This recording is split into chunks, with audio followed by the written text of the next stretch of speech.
guys, and welcome to the Shaanah Montana After Show.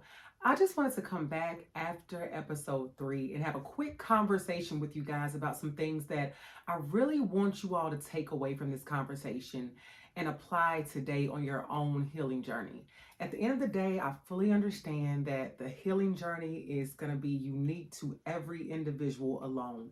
But I think that when it comes down to specific topics that we dive into, there are certain things that any and everybody can apply to what they're going through right now. So I would say when it comes to that conversation of freedom, I think that freedom is something that no matter whether it's a romantic or non-romantic relationship, you want to feel free to be you are in that relationship. You want to be able to show up as your best self and know that you are showing up as your best self and know that who you are showing up for accepts you as your best self. Because so many times what happens is we do the work, we're on this journey, we are fully showing up in every facet of our life. And then we show up in what is already a partnership or a potential partnership, and we have somebody who starts to pick away at things that shouldn't be picked away at. I'm all for constructive criticism. I'm all for people coming into your life and maybe showing you a mirror image sometimes of things that you do need to work on.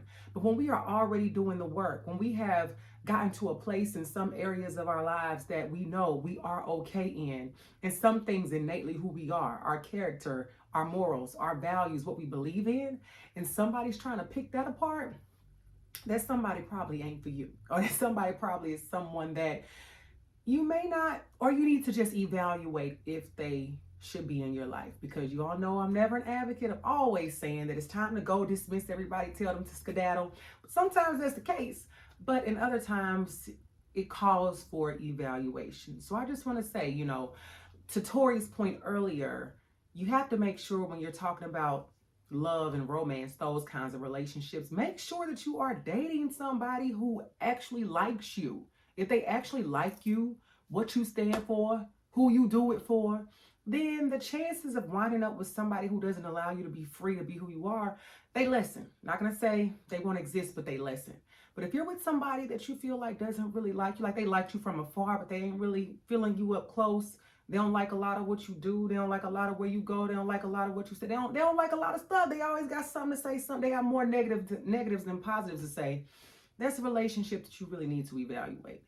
And I think that a huge step in that is also just recognizing what work have we actually done to make sure that we are showing up as our truest selves. Because we can show up in a relationship or in any space and say, hey, this is who I am, and you just got to deal with it. I'm standing firm on this.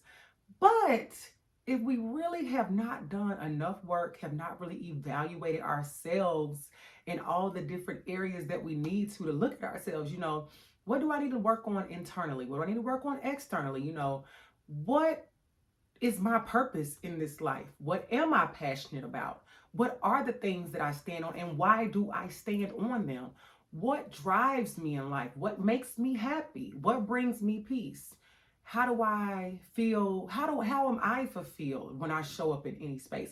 Those are things that we have to think about ourselves before we even step to the plate in a partnership. And if we're already in a partnership, those are things we need to take a moment to start evaluating to see, do I fully understand what I'm doing in those spaces? Because we know, like any relationship, any marriage, just because you're in it doesn't mean that there's no room for improvement. We know once we get in it, that is when the real work begins. So ultimately, we have to, whether we're booed up or not, we got to take a moment and we got to evaluate what is going on and what we want our lives to look like. So country, our lives.